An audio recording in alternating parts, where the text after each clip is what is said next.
Start. चलिए revision करना start करते हैं। ठीक है, रिवीजन करना स्टार्ट कर देते हैं। और सबसे पहले कि पीडीएफ को ओपन कर लेते हैं। पीडीएफ को ओपन कर लेते हैं। मैपिंग इंडियन ज्योग्राफी या इंडियन मैप पढ़ रहे थे गौरव दर्शन बैच के। इंडियन मैप को पहला आज हम लोग पढ़ने वाले हैं। आज हम लोग पढ़ने वाले हैं ठीक है, क्या बोलते हैं कि सामान्य परिचय का पीडीएफ ओपन कर लेते हैं और अभी शुरू करते हैं। भारत का भूगोल भारत का भूगोल के बारे में आज हम लोग को पढ़ना है। इंडियन ज्योग्राफी, ठीक है, आज हम लोग का स्टार्ट हो रहा है। सामान्य जानकारी इसमें पढ़ना है। ठीक है, आगे बात करते हैं कि पहले तो देखना है कि भारत का भौगोलिक अवस्थिति कहाँ पे है। तो क्या बोलते हैं कि अक्षांश के हिसाब से उत्तरी अक्षांश में और देशांतर के हिसाब से पूर्वी देशांतर में। ठीक है, तो कौन सा हो गया उत्तर पूर्वी, ठीक है ना, उत्तर पूर्वी तो दिशा में है। ठीक है, तो विश्व में उत्तर पूर्वी दिशा में भारत की अवस्थिति है और देशांतर के हिसाब से पूर्वी गोलार्ध में और अक्षांश के हिसाब से उत्तरी गोलार्ध में। और इसकी आकृति जो है ना कि चतुष्कोणीय है। कितना है? चतुष्कोणीय है। इसका कुल क्षेत्रफल 32,87,263 स्क्वायर किलोमीटर 32,87,263 स्क्वायर किलोमीटर है, जो कि विश्व के क्षेत्रफल का 2.42% है। ठीक है, विश्व का 7 सबसे बड़ा देश कौन कौन है? पहला रूस है, दूसरा कनाडा है, तीसरा चीन है, चौथा यूएसए है, पांचवा ब्राज़ील है, छठा ऑस्ट्रेलिया है, सातवां अमेरिका है और आठवां अर्जेंटीना है। इसका एक ट्रिक होता है रुख चीन अवा भारत। रू से रूस, क से कनाडा, चीन से चीन हो गया, अ से अमेरिका, ब से ब्राज़ील, आ से ऑस्ट्रेलिया और सातवां हो गया भारत। और भारत के जस्ट नीचे अर्जेंटीना आता है। ठीक है ना, 8वें नंबर पर अर्जेंटीना आता है। तो ठीक है ना, रुख चीन अब आ भारत, रुख चीन अब आ भारत। ठीक है ना, आगे बात करते हैं कि वर्तमान जनसंख्या के दृष्टि से 2011 की जनसंख्या की दृष्टि से भारत दूसरे स्थान पर है। ठीक है, जो विश्व के कुल जनसंख्या का 17.5% जनसंख्या भारत में रहता है। ठीक है ना, भारत में निवास करता है। ठीक है, लेकिन अभी वर्तमान के डाटा के अनुसार भारत पहले स्थान पे आ चुका है। अब देखते हैं कि भौगोलिक विस्तार भारत का कहाँ से कहाँ तक है। सबसे पहले देखते हैं उत्तरी बिंदु में क्या है, उत्तरी बिंदु को 37 डिग्री 6 मिनट उत्तरी अक्षांश में इंदिरा कॉल है, जो कि लद्दाख में है। ठीक है ना, और दक्षिणी बिंदु, ठीक है ना, दक्षिण बिंदु क्या है कि 8 डिग्री और 4 मिनट उत्तरी अक्षांश है, जो कि कन्याकुमारी तमिलनाडु में है। केप कोमोरिन स्थान का नाम है। ठीक है ना, और पश्चिम बिंदु गौहर माथा गुजरात में है, जो कि 68 डिग्री 7 मिनट पूर्वी देशांतर है। ठीक है, पूर्वी बिंदु अरुणाचल प्रदेश के किबुथु स्थान पर है, जो कि 97 डिग्री और 25 मिनट पूर्वी देशांतर है। तो इसको, ठीक है, और इसका जो उत्तर से दक्षिण का लंबाई 3214 किलोमीटर है। कितना? 3214 किलोमीटर है, 3214 किलोमीटर है। और पश्चिम से पूरब विस्तार 2933 किलोमीटर है। माने इसका भारत का लंबाई ज़्यादा है और चौड़ाई कम है थोड़ा सा। ठीक है, तो इसको याद करने का क्या है कि दक्षिण में, तो देखिए दक्षिण में है तो क्या है कि एक 6 डिग्री और शायद 6 डिग्री और 45 मिनट आएगा नीचे, जो कि क्या बोलते हैं कि अंडमान निकोबार का सबसे भारत का दक्षिणतम बिंदु है, जिसको इंदिरा पॉइंट बोला जाता है। ठीक है, तो वो आएगा। तो देखिए क्या हुआ है कि इसको याद करने का, हम जो याद करते हुए क्या है कि 6:45 से सुबह उठा बच्चा। ठीक है, और 8:04 में एक हो गया। फिर ऊपर में जाएगा तो कितना होगा? 6 है ना, तो 37 को जोड़ दीजिए, 7 3 10, तो 10:06 स्कूल पहुंच गया। मान लीजिए स्कूल के लिए तैयार उठा कब? मान के चलिए 6:45 में उठा और 8:04 में स्कूल के लिए रवाना हो गया और पहुंचा के घर स्कूल कब? तो 37:10 है ना, 37:10 तो 10:06 में स्कूल पहुंच गया। उसके बाद इधर देख लीजिए, इधर पश्चिम तरफ देखिएगा तो कितना है? 68 है। ठीक है ना, 68 है। तो एक तो ये है कि 6 7 8 तीनों है इसमें, और दूसरी बात 100 जोड़िएगा 8 और 6 को, तो 8 4 12 13 14:07 माने स्कूल का छुट्टी तक क्या है कि कितने बजे हो जाता है? तो 14 माने 2:07। ठीक है ना, और इधर देखेंगे पूर्वी बिंदु तक 97:25 है, 97:25 तो 97 तो 9 7 को जोड़ दीजिए, तो 9 और 7 कितना हो जाएगा? 9 7 16 हो जाता है ना, 9 7 16, तो 16 बजने का मतलब क्या हो गया? 4:25, 4:30 बजे तो स्कूल का छुट्टी हो गया। तो वही बात है, 6:45 से चालू हुआ, 8 8:04 में स्कूल के लिए रवाना हुआ, 10:06 पे स्कूल पहुंच गया और उसके बाद 2 माने 6 8 कितना हो जाता है, 8 4 12 13 14 हो जाता है, मैंने 2:07 में स्कूल का लंच हो गया। उसके बाद 97:25 माने कि 4:25 मैंने 4:25 मान लीजिए ना में स्कूल छुट्टी हो गया। यही एक ट्रिक है याद करने का, ठीक है। तो ठीक है, तो हम क्या बोलते हैं कि और क्या कहते हैं कि उत्तर से दक्षिण का लंबाई 3214 है, ठीक है ना, 3214 किलोमीटर है और पश्चिम से पूर्व विस्तार 2933 किलोमीटर है, ठीक है। आगे बढ़ते हैं हम लोग। यहाँ पे लिखा है कि भारत का दक्षिणतम या सुदूर, यहाँ पे यही बात लिखा हुआ है कि भारत का दक्षिणतम सुदूर या फिर दक्षिणतम बिंदु इंदिरा पॉइंट है, ठीक है ना। कौन सा इंदिरा पॉइंट है, जो कि ग्रेट निकोबार में पड़ता है इंदिरा पॉइंट, जो कि 6 डिग्री और 45 मिनट उत्तरी अक्षांश पर है। कितना, 6 मिनट और 45 डिग्री उत्तरी अक्षांश पर है, जो कि ग्रेट निकोबार का हिस्सा है। इसे पिग्मेलियन बिंदु भी कहा जाता है। इसका दूसरा नाम क्या है, पिग्मेलियन बिंदु भी कहा जाता है, जो कि सुनामी के कारण अभी डूब चुका है, ठीक है ना। तो भारत का सबसे दक्षिणतम बिंदु कौन हो गया, इंदिरा पॉइंट हो गया, जो कि 6 डिग्री 45 मिनट उत्तरी अक्षांश पर है, जो कि ग्रेट निकोबार में है, जिसका दूसरा नाम पिग्मेलियन पॉइंट है, ठीक है ना, पिग्मेलियन पॉइंट है, और जो कि सुनामी के कारण अभी डूब गया है, ठीक है ना। आगे बढ़ते हैं, तो अभी अब सारा डाटा भी याद करके देखते हैं। 6:45, ठीक है ना, 6:45 हो गया, उसके दक्षिणतम वाला हो जाएगा 8:04, 8:04 हो गया, उसके बाद 10 बज के जो भी है 7 मिनट या 6 मिनट जो भी है, 10 माने 37 डिग्री कुछ मिनट है, ठीक है। उसके बाद इधर वाला होगा था 68 है, माने कि 2:07 हो गया, इधर हो गया 4 बज के जो भी होगा 4:25 है, जो भी कितना है 4:25 है, माने कि 97:25 है। बस कुल मिलाकर इसे थोड़ा सा दिमाग में बैठा लीजिए। आगे बढ़ते हैं हम लोग।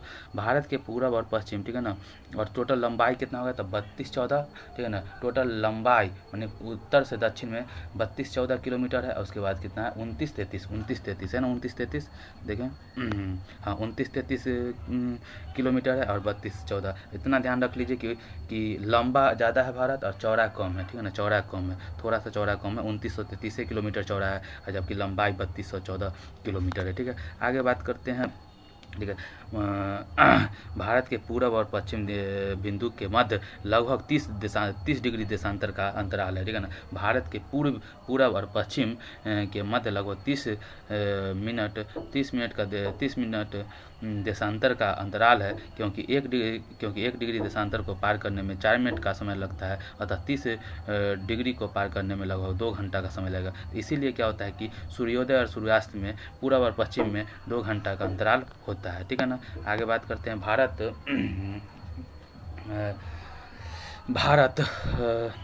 भारत में कर्क रेखा से गुजरने वाली कौन सा राज्य है, जो कि 10.5 डिग्री उत्तरी अक्षांश को कर्क रेखा बोला जाता है, जो कि 8 राज्य से गुजरती है।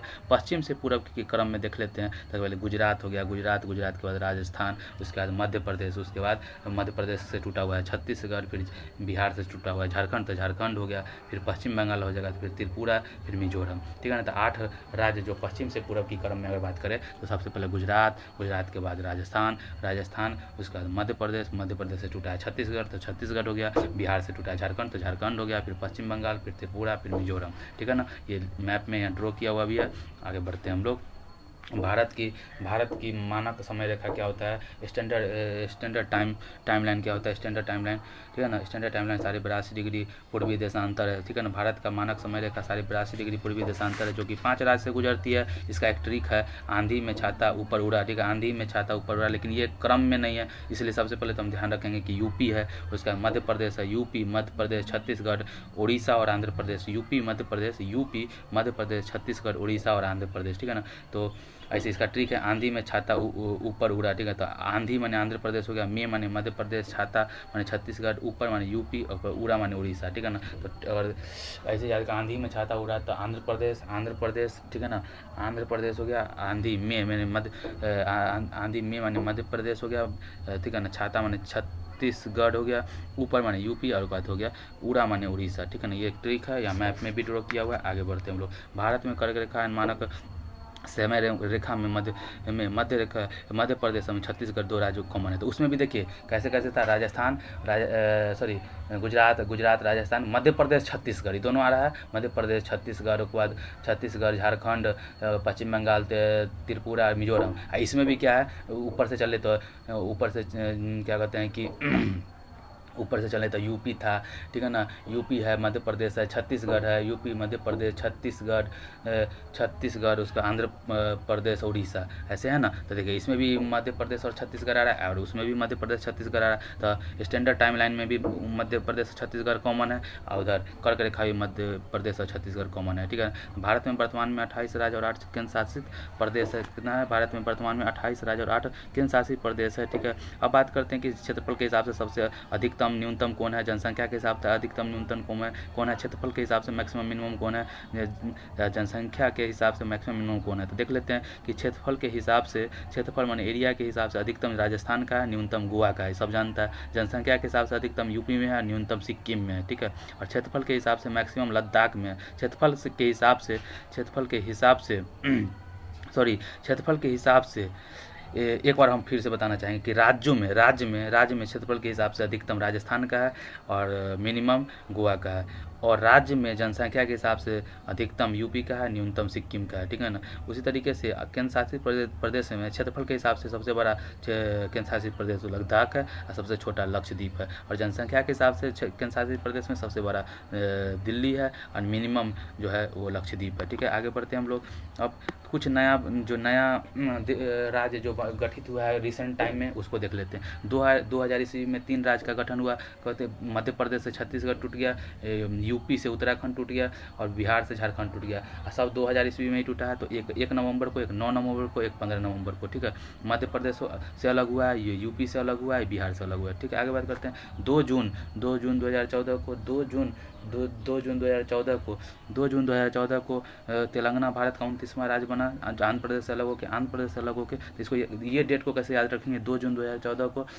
तो 2 गो जुनून वाला आदमी था 2014 में आया था, 2 गो जुनूनी आदमी था। नरेंद्र मोदी 2014 में आए थे, 2 जुनूनी थे, एक नरेंद्र मोदी, एक अमित शाह। तो ऐसे 2 जुनूनी माने एक अमित शाह, एक क्या बोलते हैं कि नरेंद्र मोदी, तो ये दोनों आए थे। तो 2 जुनूनी आदमी आए 2014 में। तो 2014 में मोदी जी आए थे और आते मात्र क्या कर दिए, 29वां राज्य बना दिए थे आंध्र प्रदेश से अलग करके तेलंगाना को, ठीक है ना। उसके बाद बात करते हैं कि 31 अक्टूबर 2019 को जम्मू कश्मीर राज्य से हटाकर जम्मू कश्मीर और लद्दाख 2 नए यूटी बना दिए। तब 28 राज्य हो गया, एक राज्य का दर्जा छिन गया था, 28 राज्य हो गया और यूटी एक बढ़ गया, 9 हो गया, ठीक है।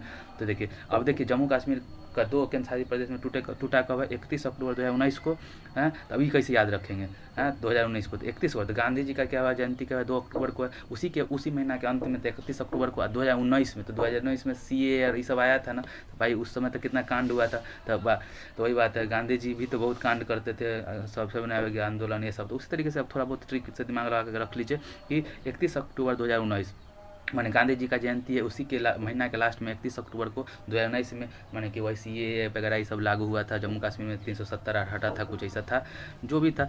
तो उस हिसाब से 2 यूटी बन गया। आगे बात करते हैं उसके बाद क्या हुआ, 26 जनवरी 2020 को 26 जनवरी को गणतंत्र दिवस के दिन 2020 में क्या हुआ, दमन द्वीप और दादर नगर हवेली दोनों यूटी को विलय करके एक यूटी बना दिया गया। तो फिर से 28 राज्य और 8 यूटी बन गया, ठीक है। आगे बात करते हैं यूनियन टेरिटरी संबंधित तथ्य को समझते हैं कि पंडुचेरी में 4 जिले हैं। पंडुचेरी ना, जैसे पंडुचेरी जो हमारा यूटी है वो अकेले एक जगह नहीं है, ये 4 जिला में है और 3 स्टेट में है, ठीक है ना। यमन हो गया आंध्र प्रदेश में, कराईकल और पंडुचेरी हो गया तमिलनाडु में, माहे हो गया केरल में, ठीक है ना। और पुंडुचेरी को विंडो ऑफ फ्रेंच कल्चर कहा जाता है, क्योंकि ये फ्रांस का उपनिवेश था पुंडुचेरी, इसलिए इसको विंडो ऑफ फ्रेंच कल्चर भी कहा जाता है, क्योंकि पुंडुचेरी को 1954 तक फ्रांस का उपनिवेश था। कब तक, 1954 तक। तो 1954 में ही भारत रत्न वगैरह मिलना चालू हो गया था 1954 में। तो ऐसे याद कर लीजिए कि 1954 में भारत रत्न मिलना चालू हुआ था, उसी समय, ठीक है ना। 1954 तक ना फ्रांस का कौन था, पौंडीचेरी क्या था, उपनिवेश था। और गोवा, ये थोड़ा सा इससे रिलेटेड बात है तो याद कर लीजिएगा, गोवा जो राज्य है 1961 तक पुर्तगाली का उपनिवेश था, ठीक है ना। थोड़ा सा कंफ्यूज मत होइएगा कि पौंडीचेरी फ्रांस का उपनिवेश था और गोवा पुर्तगाली का था और 1961 में पुर्तगाल का तक उपनिवेश था। फिर 1961 में ऑपरेशन विजय चलाकर हम लोगों ने गोवा को खाली कराया और सहरा से क्या बोलते हैं कि 22वां राज्य बनाया था शायद, है ना, गोवा को। ठीक है, आगे बात करते हैं कब 1987 को बनाया था। 1987 में गोवा को पूर्ण राज्य का दर्जा मिला था। भारत में 3 यूटी ऐसे हैं जिनके पास विधानसभा और मुख्यमंत्री है। कौन कौन सा यूटी है, तो 3 यूटी है जिसके में अपना विधानसभा और मुख्यमंत्री है। पहला तो दिल्ली हो गया, पहला दिल्ली है जिसमें विधानसभा में 70 सीट है, ठीक है ना। आगे बात करते हैं पौंडीचेरी है, उसमें 30 सीट है। तो देखो दिल्ली, पौंडीचेरी, जम्मू कश्मीर उसमें 90 है, ठीक है। तो ऐसे याद कर लीजिए कि 70 और 30, 100 हो गया ना। 70 हो गया दिल्ली का, पौंडीचेरी का 30, तो 100 यानी जम्मू कश्मीर का अकेले 90 है, तो हो गया 90, तो 190 हो गया इधर टोटल, ठीक है ना। तो भारत में विधानसभा की न्यूनतम सीट किस में है, भारत में विधानसभा का न्यूनतम सीट वाला क्या बोलते हैं कि यूटी कौन सा है, न्यूनतम विधानसभा ही किस में है, तो पौंडीचेरी में 30 है, 30, ठीक है। आगे बात करते हैं कि भारत नोट, भारत में न्यूनतम विधानसभा वाला सीट वाला राज्य कौन है। पर अगर यूटी पूछ दे या कुछ ना पूछे तो पौंडीचेरी हो गया 30 है, ठीक है। और यूटी पूछे तो ऑब्वियस है वही होगा पौंडीचेरी। लेकिन अगर भारत में राज्य पूछ दे तो सिक्किम में 32, 2 ज़्यादा है, ठीक है ना। सिक्किम में 2 ज़्यादा है, ठीक है ना, 32, ठीक है ना। हाल ही में जम्मू कश्मीर में नेशनल कॉन्फ्रेंस पार्टी है ना, सबसे बड़ी पार्टी बनकर उभरी है और उमर अब्दुल्ला, ठीक है ना, शेख अब्दुल्ला और फारूक अब्दुल्ला का जो पोता बेटा है वही बना है वहाँ का केंद्र शासित प्रदेश का पहला मुख्यमंत्री, ठीक है। आगे बात करते हैं कि हाल ही में अंडमान निकोबार समूह की राजधानी का नाम परिवर्तित करके पोर्ट ब्लेयर से विजयपुरम कर दिया गया, ठीक है ना। पोर्ट ब्लेयर से नाम बदल के क्या कर दिया गया, पोर्ट ब्लेयर से नाम बदल के विजयपुरम कर दिया गया है, ठीक है। बस आज के लिए इतना ही, ठीक है। आज के लिए इतना ही। इस मैप में देख लीजिए थोड़ा सा, सर यहाँ पे बताए हैं कि जो गोवा है, गोवा, ठीक है ना, गोवा पुर्तगाली का अधीन था 1961 में, ठीक है ना। गोवा और जो हम बताया कि पौंडीचेरी 4 जगह पर है, तो देख लीजिए यहाँ पर एक केरला में माहे हो गया, यहाँ पे, ठीक है ना, उसका यमन हो गया, क्या कहते हैं कि आंध्र प्रदेश में, और क्या बोलते हैं कि पौंडीचेरी और कराईकल ये तमिलनाडु में हो गया, ठीक है ना। फ्रांस का उपनिवेश कब तक था, तो 1954 तक पौंडीचेरी फ्रांस का उपनिवेश था। 1954 कैसे याद रखेंगे कि भारत रत्न का शुरुआत 1954 में हुआ था, ठीक है। आगे बढ़ते हैं हम लोग, और अब थोड़ा सा ये अभी ध्यान कर लेते हैं एक और डिवीजन कि जम्मू कश्मीर को राज्य का दर्जा छीन कर 2 यूटी में किस तारीख को कर दिया गया, तो किस तारीख को कर दिया गया था, तो भाई गांधी जी का जयंती 2 अक्टूबर को होता है ना, थोड़ा लिंक करके पढ़िए, ठीक है। 2 अक्टूबर को था, उसी महीना के अंतिम में, माने 31 अक्टूबर 2019 में, कि समझ गया ना। तो 2 यूटी बन गया। और बात करते हैं कि इसका दमन द्वीप नगर हवेली एक यूटी कब हो गया, तो गणतंत्र दिवस 26 जनवरी 2020 में, ठीक है। और कौन, तेलंगाना कब बना, तेलंगाना कब बना, 29वां राज्य कब बना, तो भाई 2 जून आया था ना, 2 जून 2014 में आया था। तो 2 जून 2014 में आंध्र प्रदेश से अलग होकर तेलंगाना बना, ठीक है। और कोई कुछ बना था नहीं, बस, ठीक है। आज के लिए रिवीजन सेशन में इतना ही, फिर मिलते हैं नए रिवीजन सेशन में। तब तक के लिए धन्यवाद। पढ़ते रहिए, रिवीजन करते रहिए, शुक्रिया।